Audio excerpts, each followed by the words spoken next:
continuing lesson from the Life Change series books, the Line of Prophets, picks up at the second half of lesson 2. We are continuing to study from the book of Hosea in this lesson.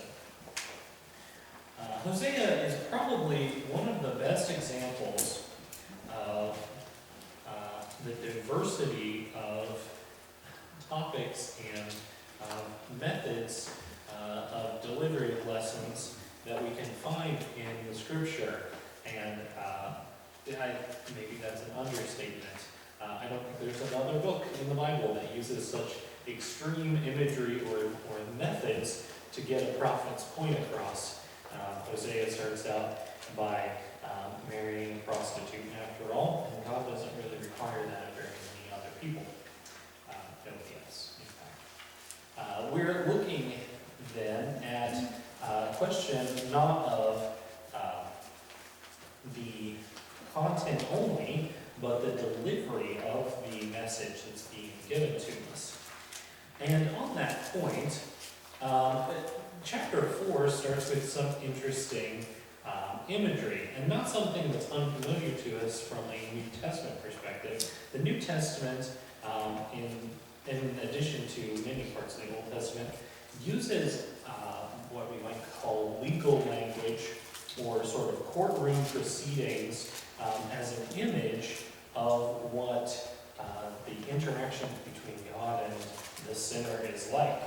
In our case in the New Testament, we know that we have Jesus as our advocate. He's our defense attorney. The Holy Spirit is called our paraclete, which is also a term for a legal advocate, someone who stands beside you. That's what the term means. Someone who advocates for you by standing alongside you. And then God is our just judge who has decided to give us a not guilty verdict based on Jesus. But here we see an entirely different kind of court case where God is the one bringing the charges. In chapter 4 and verse 1 we see this: "Hear the word of the Lord, you Israelites, because the Lord has a charge to bring against you who live in the land. There is no faithfulness, no love, no acknowledgement of God in the land. There's only cursing, lying, and murder, stealing, and adultery. They break all bounds. Bloodshed follows bloodshed. Because of this, the land mourns, and all who live in it waste away.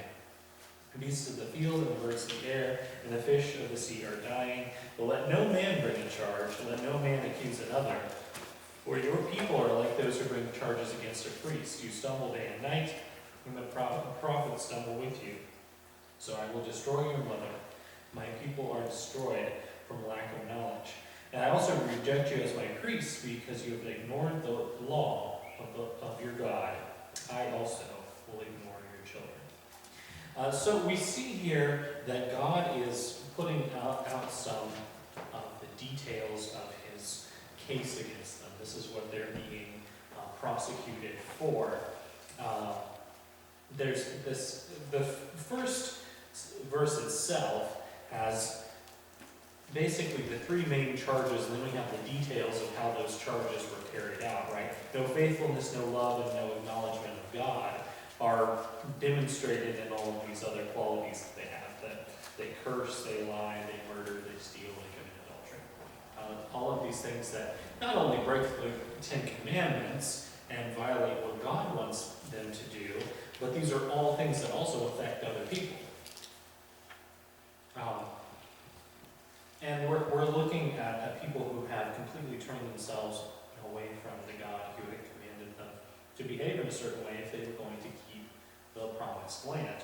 That was the deal, right? He said, if you keep all of these commandments, you will remain in the land, and you and your children, for many generations. And that, obviously, they have not held up their part of the bargain.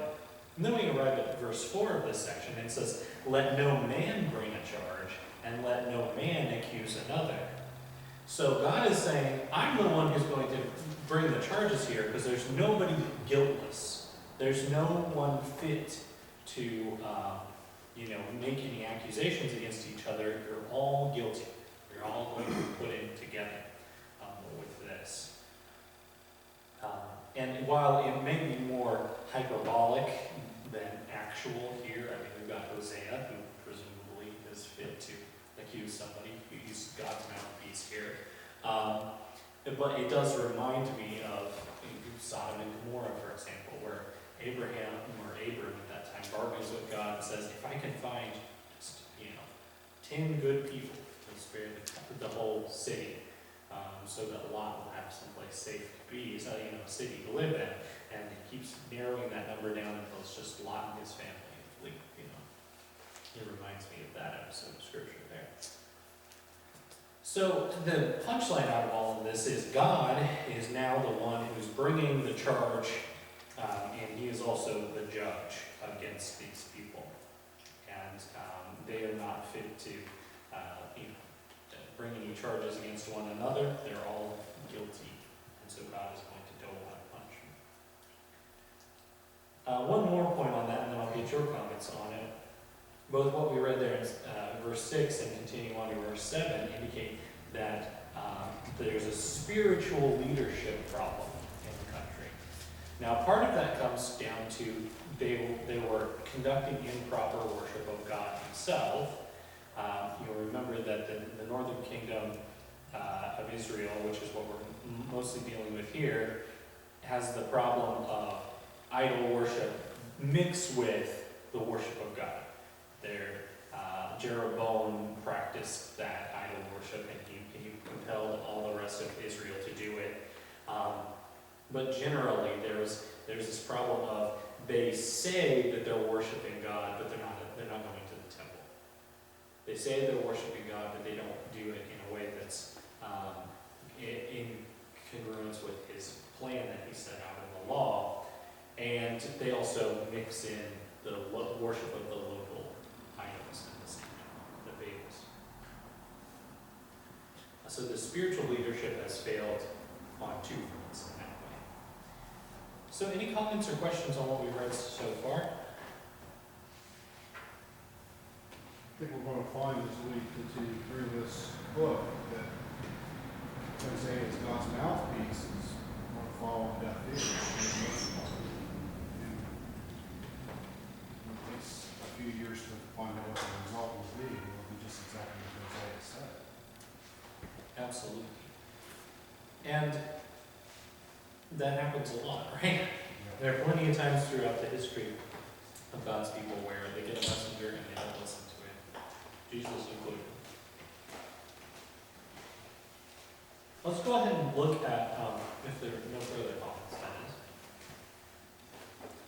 Verse 10 of chapter 5.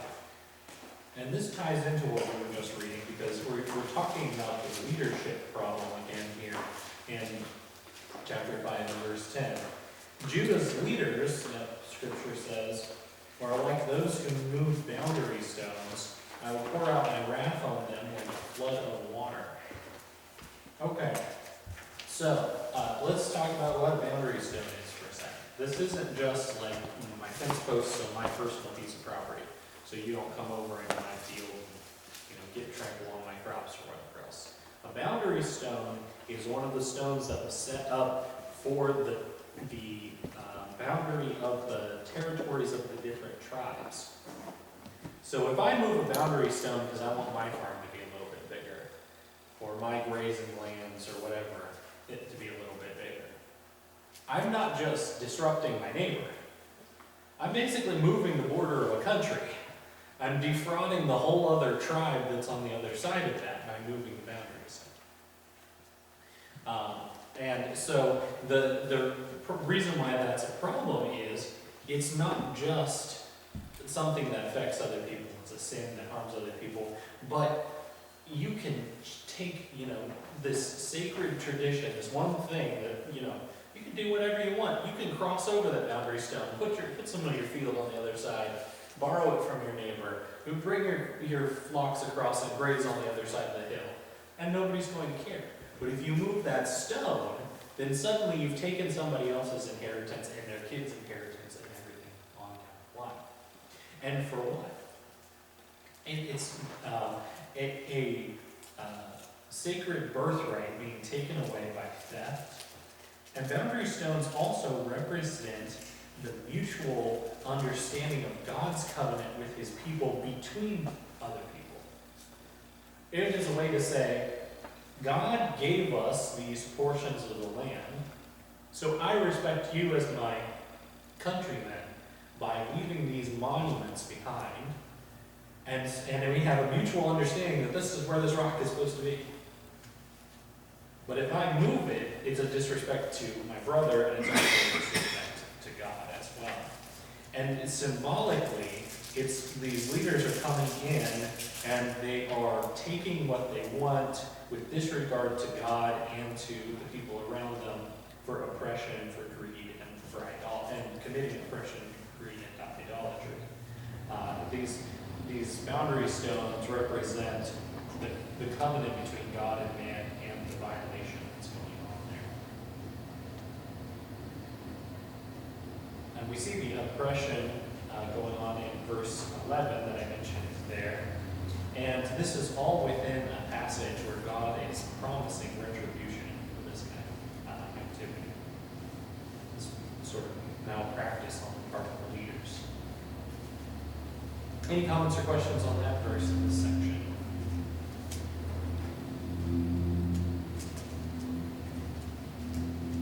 This section contains some of my favorite language about God in this that we've read so far. For God himself describes himself as, I am like a moth to Ephraim and like a rot to the people of Judah. God, a lot of times, describes himself as sending people out, as we read the prophets, and then places turning into a wasteland, being given over to animals.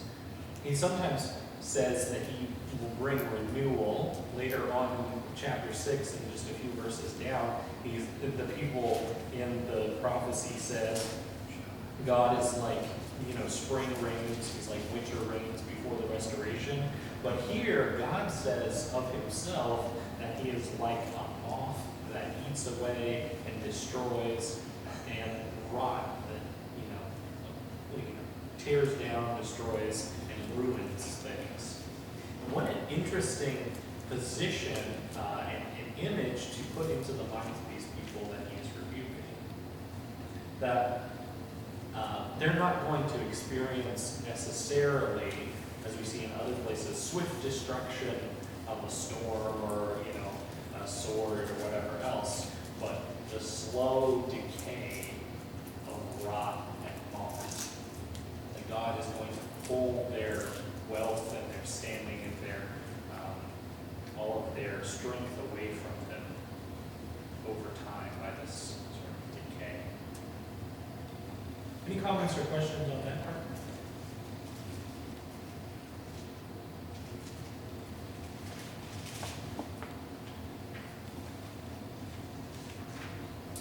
Well, I have another part for us to look at from chapter 6. We're jumping around a little bit, but we can go back to any of the previous sections as well, if you have anything to revisit.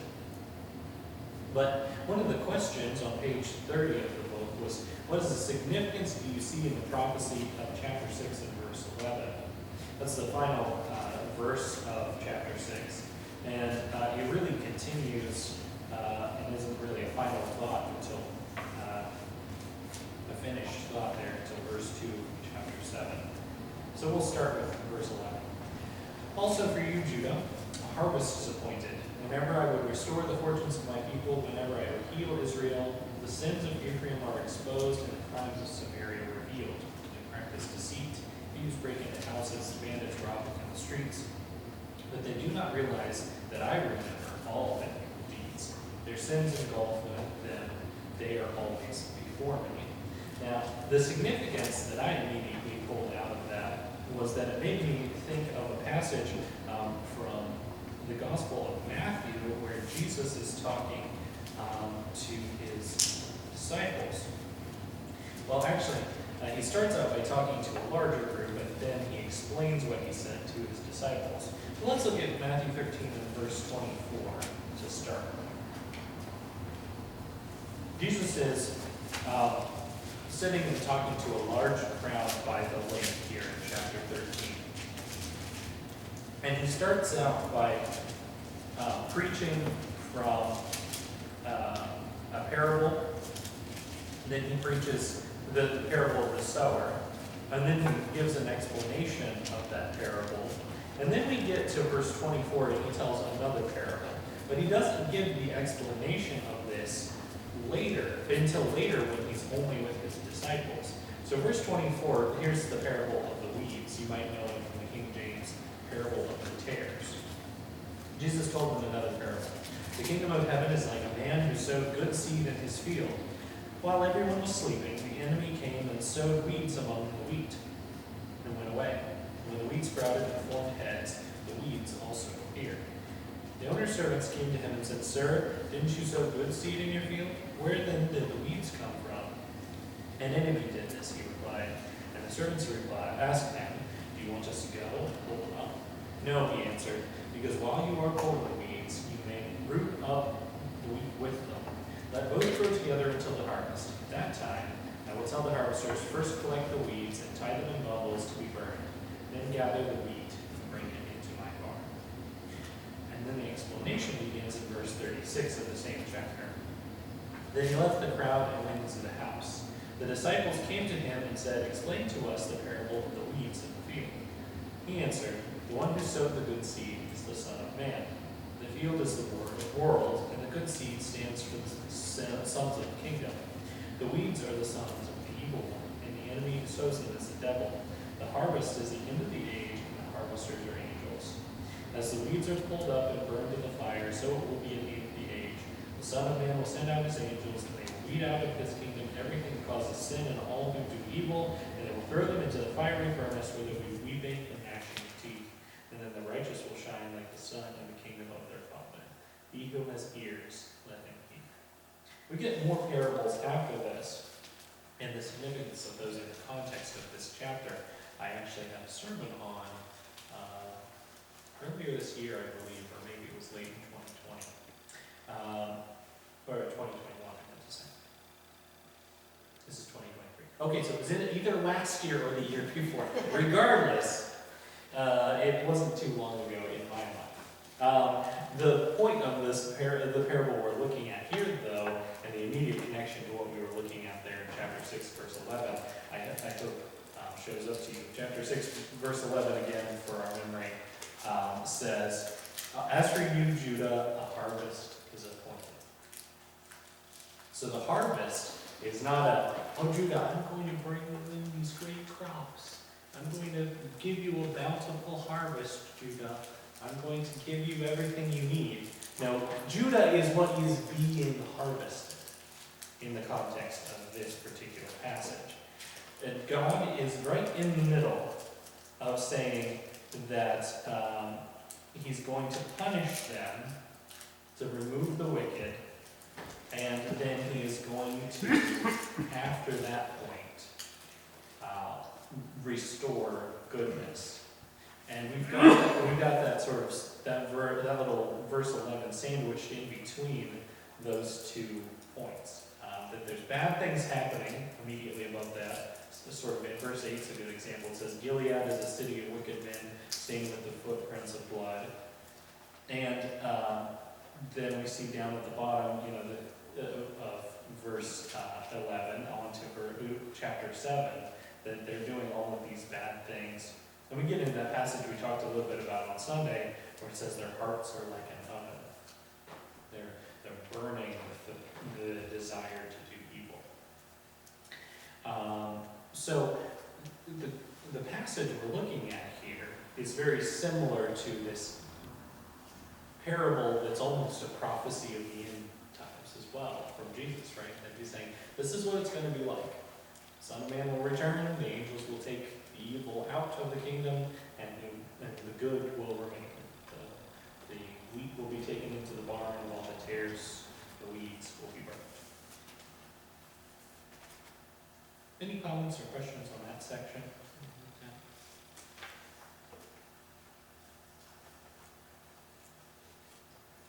Just to expand a little bit on what I was talking about a moment ago from chapter 13, The parable of the sower really sets the foundation of what the spread of the gospel is like. That they find the seed that the sower sows sometimes finds good soil, sometimes bad, and that the fruit of that place where the seed is planted demonstrates the quality of the soil, not the quality of the seed. The gospel is good, it just sometimes lands on hard hearts. Then we get the parable of the weeds, and it's a slightly different agricultural metaphor here, but there was a good seed and a bad seed, right? So the sower is not sowing any bad seed, but there's some bad mixed in. And so the lesson there is that the gospel is good, but you got to grow up around people. You got to mature as a Christian around human beings. And sometimes the company that you have to keep just by being alive in the world, it's not going to be wholesome. It's not going to be pure. It's not going to be just wheat. You might be lucky enough to have a few other wheat stalks next to you, but there's a weed next door. You don't have to go very far. And that encouragement is more about, the way we conduct ourselves and keep in mind that the judgment is coming than it is about trying to sort out who the weeds are. Not the wheat's job to find the weeds. That's the reaper's job when he comes along with the sickle. He's the one who does all the sorting. But then after those two sort of sowing, agricultural, reaping things, we get two very short and very mercantile type of parables. The parable of the hidden treasure and the parable of the pearl. And I'll read both of those to you because they're only 3 verses long for both of those. The kingdom of heaven is like a treasure hidden in a field. When a man found it, he hid it again. And then in his joy, he went and sold all he had and bought that field. Again, the kingdom of heaven is like a merchant looking for fine pearls. When he found one of great value, he went away and sold everything he had and bought it. Now, I did skip 2 verses. There was 2 other parables to get here, which were the parable of the mustard seed and the parable of the yeast. The parable of the mustard seed says that a little seed is planted, it grows into a big tree. The parable of the yeast says you put a little yeast in some flour and soon the whole flour batch is leavened. It spreads through the whole thing. So in that case, you can see how those 2 things relate to the previous ones, the agricultural type ones, that the gospel grows. So when we arrive to this one, which Jesus spoke here and Matthew recorded in this particular context, and it says the kingdom of heaven is like, is that talking about the church, or is that talking about some future heavenly kingdom? Because all the other ones, the kingdom of heaven is like the gospel.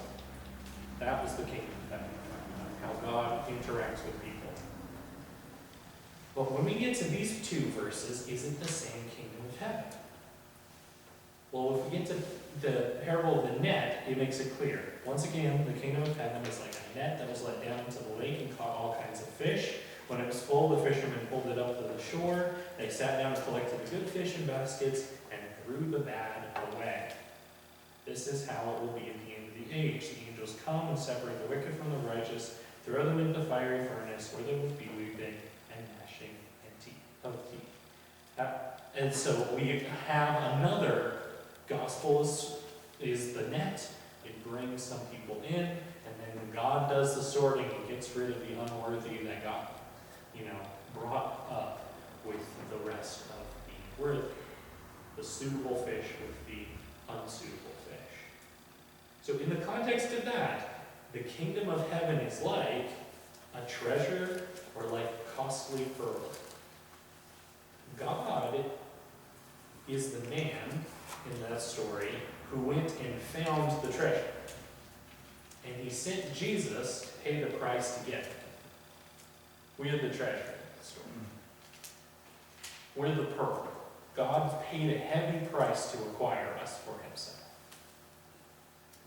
So in the midst of all of this talking about there's going to be some low-value individuals brought into the church that you will have to interact with. There's going to be some unsavory sort of people who are going to get sorted by God at the end of time.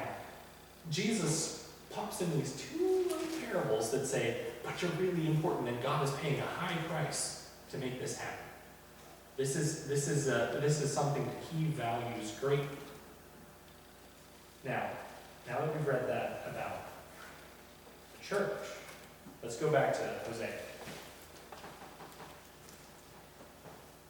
Right after he says the harvest is appointed in verse 11, what is the very next thing he says?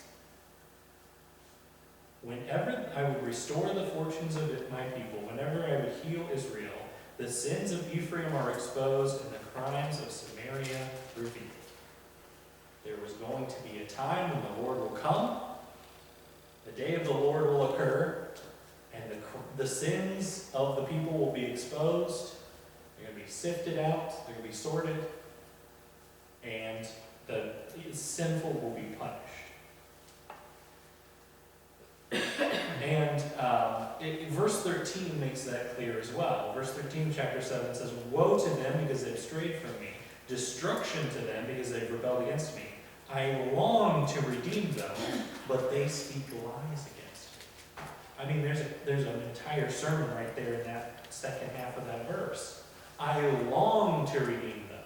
I want to pay a high price to get something worthy of my price. I want to buy them back from their unworthy state. But they speak lies against me. They make themselves unworthy of that purchase. So when he brings the net in, when the sowers collect the stalks, some of them will be sorted out. And as much as God wants to put all of his labor, all of his cost into bringing in everyone he has chosen to redeem for himself, some people choose to abandon it. Some people choose not to be chosen. God says, I want to redeem them, but they speak lies against me.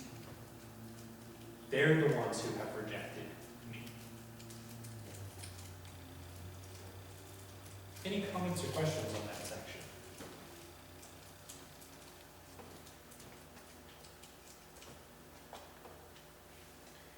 That's another point on that redemption. It's not an accidental word there, because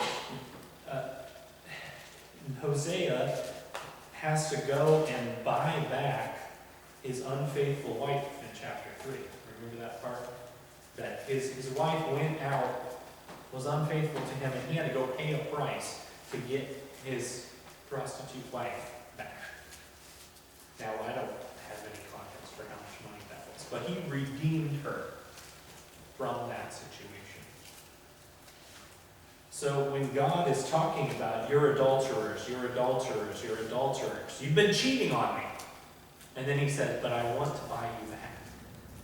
That means something in the context of this book even more than any other book, because he used Hosea, poor Hosea, to demonstrate exactly what that looks like.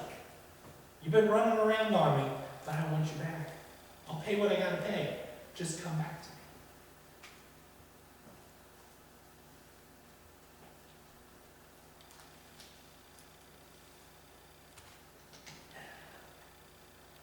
Interestingly enough, if we're looking at the parable of the dragnet from Matthew 13, we have a different kind of a net here in Hosea 7, starting in verse 11. It says, Ephraim is like a dove, easily deceived and senseless. Now calling to Egypt, now turning to Assyria. When they go, I will throw my net over them. I will pull them down like birds of the air. When I hear them flocking together, I will catch them. And then that's where we get the woe to them because they've strayed from me. They're the kind of stupid birds who don't know when somebody's after them. They just walk up behind them, throw a net over them. They can't fly away fast enough, and if they do fly, they just fly up into the net and then you just scoops them up. Got all the birds. That's the kind of people he's dealing with here. He said, you're not going to see it coming. You've been calling out for help to all the wrong places. And just let me know where you were. I'm tracking you down. I'm letting you down. The net is going over your heads. Can't lean on Egypt. Can't turn to Assyria for help. God was supposed to be your support, and you have abandoned that relationship.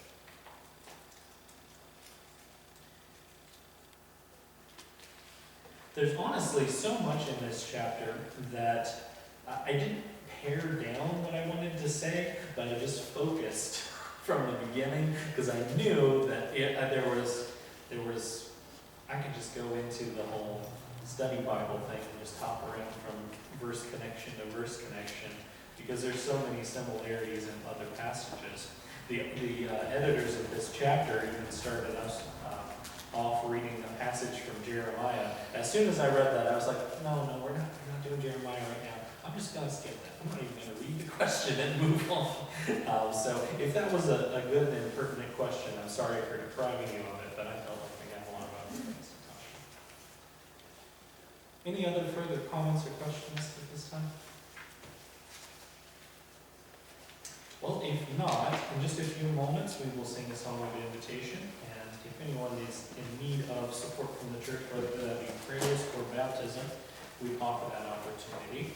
But as it is convenient, we'll take this moment at this time, go ahead and have our announcements for the evening.